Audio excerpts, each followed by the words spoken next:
Hi guys, welcome to Bobcat Sports Talk. I'm Jessica Carter here with Jay Riley and Trey Howard. So Jones, Bobcats took on Itawamba last week. The final score was 49-21. Jones took the win. But in the first half, it was 42-0, and Itawamba came back 21 points in the second half. I don't know how Jones let them do that, but thankfully we came out with a win, so congrats Bobcats. Next we're going to move on to college football. Most of the teams were off this past week, so we're going to look at games that are coming up this next Saturday. The top games that I pulled out were Baylor versus Oklahoma, Stanford versus Oregon, and LSU is going to take on Alabama, at Alabama. So, if you had to pick one of these games, if they were all playing at the same time, which one would you pick? I'd say I'd pick Oregon and Stanford. If I wasn't an Alabama fan, I wasn't such a big fan of the SEC. LSU hasn't really proved themselves this year to be a national contender, and so I think that I would have to take. I definitely have to take the Oregon-Stanford game because Oregon is the high-powered offense that everybody thinks is going to the national championship, and Stanford is a team that, even though they've lost one against Utah, a lot of turnovers in that game, they still have the Stanford-type team. They still have that strong power, type team. That's who they are. They're Stanford. And last season they upset Oregon. So I've got them. Oregon, Stanford, Baylor, Oklahoma, or LSU, Alabama. As much as I would love to see all the offense flying around in that Oregon and Stanford game, I'm sticking with the SEC. I've got to watch that Alabama-LSU game because I think LSU, I've been saying this all year, they have a chance to take down this number one team in Alabama. I see you rolling your eyes. I don't think you don't like that, huh? LSU, they've lost 2 games, and they're averaging, 37 points a game. So we know LSU can score. And I think there's a formula out there to beat Alabama. You take away the run and you make A.J. McCarron beat you. And that defense in LSU, they have the defense to stop A.J. McCarron from beating you. They can take away the run from T.J. Yeldon and what's the other guy's name? 17. Talking about Kenyon Drake? Drake. They can take him away too. And they can stop that passing attack from A.J. McCarron because he's just not that good of a quarterback to take over a game and win it for you. I have LSU winning this game, actually, in a low-scoring game. I have LSU, if they take away the run, make you win, and they manage their game because Mettenberg is not exactly setting the world on fire. If he manages the game well with minimum turnovers, LSU 17-13. I'm calling it right now. Okay, that's what you're calling. Well, since we're going to talk about the SEC, I'll say I'm taking Alabama, and I'm taking 31-17. I'm telling you, I think that Alabama's going to a bit of a blowout. Put a few points up on them. I think it's going to turn out about the way the Auburn-Arkansas game looked, and I think that that's the way it's going to turn out. But I will say this: A.J. McCarron, he's only clutch when it counts. He was clutch whenever he. Yeah, I know you're going to say that it was a screen pass and it was no big deal when we won 21-17. I've never seen A.J. McCarron be clutch. Ever. A.J. McCarron is clutch. I don't care what you say. A.J. McCarron is clutch. It doesn't matter. In what way? About to running back, letting the running back score, or is that clutch, or is going 2 for 3 and like a 15-yard touchdown? He's only lost how many games since he was a starter at Alabama? Who has he had on his team? Like, look at his offensive line and his running backs and his receivers. But A.J. McCarron. He was before he started throwing picks this season. He was, a Heisman candidate. He's still a Heisman candidate because he's racked up his numbers for a little while. Behind like 7 people. By the time the second, third quarter rolls around, he's not even in the game anymore because we're blowing people out. So I think that you could say that, since Jameis Winston and Johnny Manziel and all them, they play their entire game, half the time AJ's not even there. You got Blake Sims running like a running back in the backfield as a quarterback. So it's just like, I don't know. But I do have LSU getting beat by Alabama, which I expect. But I may be wrong. We may see LSU come out there, change a little bit of their game plan, which rarely, happens. But they're deciding to change it a little bit, maybe beat off Alabama. I think that Alabama can definitely manage. So let's move on to the NFL. Colts versus the Texans last night. Power rank number 1 now. Came back 18 points. Final score 27-24. What are your thoughts on this game? I mean, they're really showing where their standpoint is. When the Colts beat the Broncos, I thought, Man, the Broncos just lost it. Like I think the Broncos just went out there. Peyton Manning was a little bit scared. He was back at home, you know. He was in his own dome that he practically built, and he was just like, man, you know, these people, they respect me so much, and you know, like I think it all just went to his head. I think that he just really wasn't there for that game. You're talking about Peyton Manning? Yeah, Peyton Manning. But now, after seeing the Colts come back from an 18-point deficit against even the Texans, even though they're not that great this season, I'm still like, whoa, this is a team to be reckoned with. There's a reason that they're ranked number one in the nation. Number one in the power rankings, because it's like, how in the world do you beat you beat the Broncos and then you beat everybody else, and you're just like, yeah, so what? They've lost 2 games. In the NFL, it doesn't count that way. Like if this was NCAA, totally different story. But we're in the NFL, so I think that it's going to be a story to go on. You know, I think the Broncos and the Colts are going to meet in the AFC Championship. You think the Colts are top seed in the AFC? Think they're that good? I don't know if they'll get top seed based on their record, but I know that they're a powerful team. They're ranked number 1 for a reason in the recent power rankings. Colts. I've been on the Colts since last year. You know, AJ McCarron with Andrew Luck coming out and doing what he did last year. This year is no different. You know, I didn't expect anything less than a double-digit win total for the Colts, and they're just proving it. They had a bit of a slow start. I don't know, turnovers. They had a bit of a slow start this year, but they're picking it up. And I do think they're going to be one of the 2 top seeds in the AFC. In this last night's game, it has me a little shaky because the Texans, it's a tale of 2 halves. The Texans in the first half, Case Keenum was going off. I don't know where he came from, but he was just slinging the ball all over the field. And I think it was 6 for 20 in the third quarter. That's what Andrew Luck's stats were. And he hadn't thrown a touchdown yet. And as soon as Gary Kubiak went down, and you know he collapsed on the field at halftime, they took him to the hospital. As soon as he went down in the second half, Wade Phillips took over, and I don't know what happened. He was coaching, calling plays, not to lose, not instead of to win. Right. Case Keenum started throwing short passes, and he wasn't slinging it downfield like he was. He outplayed Andrew Luck last night, but I don't know if it's the luck of the Colts or what, because Andrew Luck turned around, he showed up, he finished 18 for 40. That is not good. 271 yards, but he had 3 touchdowns and no picks. And I think that's the type of team the Colts are. They are very resilient. You saw that last year. And they keep coming at you and coming at you. And the Texans, they've done this like 3 or 4 times. They have a big lead, and they don't know how to hold it. I don't know if that's the coach's fault, the player's fault, the quarterback's fault, or what. Because maybe it's a combination. I don't know what it is. But the Colts, they keep pecking at you. They don't give up. And that's the leadership we see from Andrew Luck. They keep going, and they find a way to win. And that's the type of team I want to see in the playoffs. And that's why I think they can go pretty far when they do go in the playoffs. And right now, I think we're all seeing why they're number one in the power rankings. So I want to throw this in there real quick. NBA, we're getting started. So let's come up with some playoff picks, East and West. What you got? In the East, we got the Heat. Perennial, always going to be picked because of who they are. At first, seeing them go 1 and 2, I was like, nah, I can't. This is not going to stay that way. Yeah, now they're up to 2 and 2. Right now, they've only played 4 games. So I think that it's going to only continue to get better. They're the Heat. They've got all these guys on their bench, and they've just got the reserves that they need to do what they do, which is obviously in the past 2 years win championships. I've got the Nets because the Nets really surprised me. At the second best team in these? Yeah, I would say the Nets now. Right now, the Nets. Really? Okay. The Nets, okay? Because we're power ranking is what we're doing. Right. So I've got the Nets. The reason is because they've got the reserves that are, you got Paul Pierce and you've got Kevin Garnett, and they have won championships. And they have the best starting 5 in the league. There's no debate right there. Right. Well, I think that they're going to get their chemistry together, and I think that they're gonna get the number 2 seed.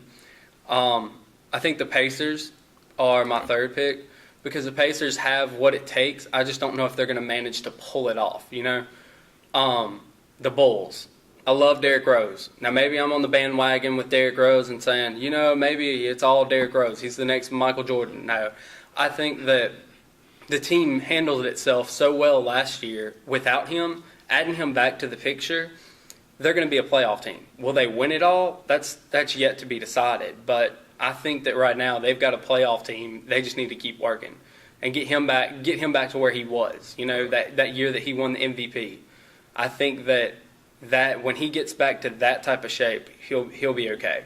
Now in the West, you're gonna call me crazy, but I got the Lakers as the top seed. No, not my top seed. I'm a top seed. I'm gonna start from the bottom here. As number 4 seed. As my number 4 seed. They shouldn't even be like above 8. Okay. But listen. I have a lot of faith in what I've seen so far. Now this is probably my bandwagon hit. I'm probably being like Skip Bayless is about Tim Tebow, but I got my Lakers. Okay, I think Kobe's gonna come back and he's gonna be the Black Mamba all season. And I think that I don't know if we're going to get the 4th seed in the West, but I think that they're going to make the playoffs. They're probably going to be 7th seed. But I'm saying my Lakers because they have brought it together. Now, they keep getting beat. You're right. They've been beat. And they're 2-2 right now. But guess who else is 2-2? Who? The defending champions, the Miami Heat. 4 games in, four games in, exactly. So who's to say that the Lakers don't show up and have their roster just says they won't show up? No, but you're not counting the player's heart, okay? You're not counting their will to win. How sweet, they have a will to win. Okay, so anyways, the Pelicans in there too. I got the Lakers, I got the Thunder, Kevin Durant, of course, always, and I got the Warriors. I like their backcourt. Their backcourt's impressive. I think their front court's not bad. It's not like what I would want. That's a really good front court, actually. It is, but to me, it's not like big names. Like they're good, but it's like Andrew Bogut, and it's just kind of like David Lee and David Lee. I like more than I do. I like David Lee more than I do Bogut. But Andre Iguodala, adding him to the picture, I think that really helped them out. I wish they still had Jarrett Jack because he was a great reserve player. I think that is going to hurt him. Okay, so I got them, and I think I would have to say, last but not least, 14. I'm going to have to go with the Rockets. I knew that's what you were going to do. It hurts you to say it, huh? It does hurt me to say it because I can't stand Dwight Howard. But him and James Harden are going to make a great duo. And adding the other pieces that they've got, I don't know if Jeremy Lin's going to turn into Lin Sanity again. I doubt it. I seriously doubt it. It'd be awesome. Hey, I'll watch it. I might buy me a Rockets jersey for Jeremy Lin. I think it's cool. He supports his faith, and he's pretty cool. But Dwight Howard left, but I don't think they're going to get done. I will say I got them as my number 2 seed though. The Rockets is number 2 seed. The Rockets are my number 2 seed. They've got Kevin McHale as their coach. Great player, and now he's a great coach. I mean, look what he did with them last season. I see them being number 2, and I still think I'm going to say the Thunder as my number 1. But number 3, I got the Warriors. But I got the Warriors ending up in the Western Conference Finals. So, well, in the East, I think we have the same teams in a different order. I've got Heat, Pacers, Bulls, Nets. Okay. I got the Nets at number 4 because they have the best starting 5 in the league, but where's their bench? Like, they have to depend so much on those old legs to carry the load. And they're good enough for a top seed, but I don't think they're good enough to make it out the second round. And they have a rookie head coach in Jason Kidd, how he handled it. It's just a whole bunch of things, and they're not young enough to wait for that chemistry to get there. They have to get it done. They have to get it done now. And I don't see them getting it done now, but they will be a really good regular season team, I do think. I got the Bulls at number 3 because they're a great defensive team. I'm just waiting to see what Derrick Rose does throughout the season. His first game, did you see his first game? He was a little wiry, turned the ball over. He wasn't Derrick Rose. Mario Chalmers outplayed him, but I think that comes with the territory. His knee, he's getting everything together, and I think they'll pick it up. So that's why I have him at number 3. The Pacers are a complete team. That's why I have them at number 2. They don't have that superstar on their team, that guy that just stands out. They have Paul George, but I don't know if we'll throw him in the superstar category just yet. But they have they're solid everywhere. And getting Danny Granger back. They're big. They're big, and they're physical, and they're tough. And this team right here, they gave Miami all kind of fits last year. And if they bring that ferocity, that they be just that ferocious, they might get to the finals and knock off my number 1 team, the Heat. They got same people, same story last year. We don't have to go over this. LeBron James, best player in the league. They still have the assassin in Dwayne Wade. Mario Chalmers coming along. He's playing pretty good so far. And if Greg Oden never gets healthy, if Greg Oden gets healthy, they got him just for the Pacers and those big teams. If he gets healthy and puts up 8 points a game, gets 8 rebounds, that's the championship. That's the championship one. But it all depends on Greg Oden to me. In the West, real quick, Oklahoma City #1 because I thought Russell Westbrook would be out like about 2 months. He came back last night, and Russell Westbrook. So with Russell Westbrook, with KD, Kevin Durant playing as well as he does, I mean, who's gonna take #1 seed from him? #2, Clippers, the LA Clippers with Doc Rivers, and what's the problem? The Clippers are not good. They are good, but I don't like them. I love Chris Paul. He used to play in New Orleans. Used to go watch him all the time. The general Chris Paul. They have snipers and JJ Redick and Jerry Dudley on the outside. The inside is athletic, and they can get rebounds and get buckets. That's not even cool. And Blake Griffin and DeAndre Jordan and play defense. What's not to like about this team? Okay, whatever. Yeah, the Clippers. You mad, bro? The Spurs. Until I see them go down, I have them at #3. They always find a way. This old squad. No matter how old they are. They find a way. And until I see them go down, I'm going to keep them in the top 4. So I got the Spurs at #3, Warriors at #4. They rely too much on the outside shot. That's why they're so low. But when they're on, cancel it. Lights out. They're going to beat you by 40, and Steph Curry's going to come off a pick and just hit a 3 from 27 feet out. Thing is, backcourt with them. It hurt them. Jared Jack going to the Cavaliers. It hurt them. But they built their front court. Yeah, because they put Harrison Barnes on the bench. Steph can drop 38 a night, or then Klay Thompson can go out and drop 38 a night. It's like they can switch. But when they're off, when they're both off, they're off bad. Yeah. When one of them's off, it's going to be a tough time for them to win. And I think they don't have that chemistry, and they don't have that team just yet to make it to the Western Conference Finals, make it past into the NBA championship. But they do have a solid team, and that's why I have them at #4. All right. Well, wrapping up with some final words, I want to briefly touch base on Andrew Wiggins, Canadian basketball player now playing at Kansas, who's a routine all-star player. A lot of people are comparing him to LeBron, just overwhelming natural talent. But they both have different styles, ceilings, personalities. I mean, Wiggins, on the other hand, doesn't like media. LeBron loves it. Two different people in everyday life, but they're kind of resembling each other in the game. So they're similar but different. Yeah. So both top college recruits and 6'8", just overwhelming talent there. I think he's going to go really far. Maybe even replace LeBron one day, hopefully. Yeah, that'd be awesome. I'd love to see a player come out and go 6 for 6 like Michael Jordan and win ring after ring. It's only one MJ. I know, but if some kid came out and you got to see that in your lifetime, it'd be awesome. My final word is going to have to be about John Fox, the coach of the Broncos. He's having surgery. I think it's on his heart valve. There's something going on. He's going to have a transplant or something along those lines. So everybody just pray for him because it's just going to be a rough time. It's kind of like the Chuck Strong thing that they did for Chuck Pagano. And so leukemia. Maybe it'll motivate the team. I don't know. I don't know if they really even need motivation, but just say prayers for him because, I would hate to see for an NFL coach. And also Gary Kubiak went down last night. That's true. These coaches, there's a lot of stress on them. Maybe they'll make some changes. But my final word is, I don't know, am I a cancer or something? Am I the Mike Greenberg of this set? Because I said, who did I say was going to be the NFL MVP? Matt Ryan. Hadn't heard from him since I said that. Right? The Atlanta Falcons are awful. I said Derrick Rose was going to be the MVP. Did you see his first game? He got outplayed by Mario Chalmers. No disrespect to Mario Chalmers, but Derrick Rose, Mario Chalmers. I'm taking Derrick Rose every time. Right. And he started off slow. So I'm not going to make any more predictions. I'm just sitting back. After this LSU, I probably just jinxed LSU when I said they're gonna win. After this, I'm not gonna make any more. Woo. I think I did get one right. Boston Red Sox. You did. In 6. Oh yeah. Nailed the team. He got that a number of games. Well, see, I called That's this. a pretty big one too. I called this the other day. I said the Saints were gonna lose to the Jets, and everybody thought I was crazy. They were like, "No way." I said 28-21. Close, 26-20. The Saints without Marcus Colston, without Darren Sproles.